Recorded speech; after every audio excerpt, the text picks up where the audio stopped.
News 19. Tonight, ABC57 19 continues our exclusive series, Broken Heart, the Elkhart Police Saga, by answering a question many are asking. If Andrew Royer didn't kill Helen Saylor, then why did he confess to the crime?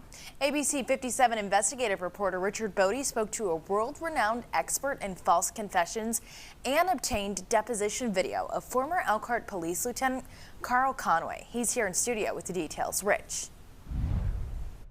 In the screen beside me, you can see Dr. Richard Leo. He's one of the world's foremost authorities on police interrogations, coercion, and false confessions. He testified as an expert witness in Andrew Royer's case, and we sat down with him to break down the psychology of confessions and what went wrong in this case. Imagine being in a police interrogation room, being aggressively interrogated or yelled at, lied to, and manipulated for 4, 5, 6, 9 hours over 2 days. On September 3rd, 2003, Andrew Royer was brought into the Elkhart Police Department to be questioned in the murder of 94-year-old Helen Saylor. There's a good factual record now, even though the interrogation itself was not recorded. 9 hours of interrogation over back-to-back days by former detective Carl Conway, but only 1 hour of audio exists. We submitted a public records request for those recordings, but were denied, citing confidentiality. Indicative of a disregard of memorializing the truth, not to record when you were previously recording. Dr. Leo says Elkhart police stopped video recordings around 1997 after Edgar Garrett, who falsely confessed to killing his daughter, was acquitted of her murder. But with Andrew Royer, there were 2 audio statements, one on September 3rd and another on September 4th. They'd already charged him with murder by the time of the second interrogation. So the fact that a second interrogation happened is an indictment of the fact that the first interrogation was fatally flawed. So why interrogate Royer a second time if he already confessed? He was drifting.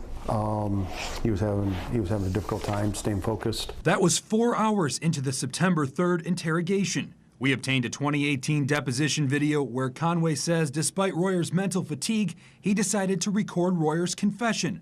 Isn't it true that you had to remind him that he actually gave a confession to murder? Yes, sir. Dr. Leo says some people with mental issues like Andrew Royer are weaker and could break easier under pressure during a long interrogation. All of us think we would never falsely confess, but the truth is we all have a breaking point. In Conway's deposition, he appears to be confused about whether or not he knew Royer had a mental illness. At one point, he said this. Isn't it true that you were aware that he had a disability? Yes, sir. But later in the deposition, he contradicts himself. As of today, I still have no knowledge of him having intellectual deficits. Now, Dr. Leo authored a 38-page report on everything wrong with Royer's confession, including a sizable number of contradictions. Some of those are, Royer said Saylor's apartment was cleaned, but it was wrecked. He said Saylor's body was in the kitchen, but actually she was found in the bedroom. Royer said he pawned Saylor's jewelry, but the pawn shop had no record of it. He got fact after fact after fact wrong in his confession, and that should have been a red flag to any properly trained interrogator. We asked Elkhart County Prosecutor Vicki Becker if these were red flags to her. I cannot really comment on evidence in the Royer case because there is a possibility we go forward again. Royer's attorneys say if that's the case, they're ready. Detective Conway admitted on the stand he was only ever able to corroborate 2 facts from Andy Royer's confession. 1, that he lived in the building, and 2, that he knew Lana Kanan. And that is an indictment, as clear of an indictment as you can ever get, that the information that was elicited from Andy Royer was false. Now, in that deposition video, Lieutenant Conway couldn't remember who prepped him to take the stand, but believed that it was Vicki Becker. We still have yet to hear any comment from 11 people and agencies about Becker's comments that she was an eyewitness in Royer's interrogation. Coming up next week, an Elkhart police officer is under criminal investigation and currently on paid administrative leave. We'll tell you what we know about that officer.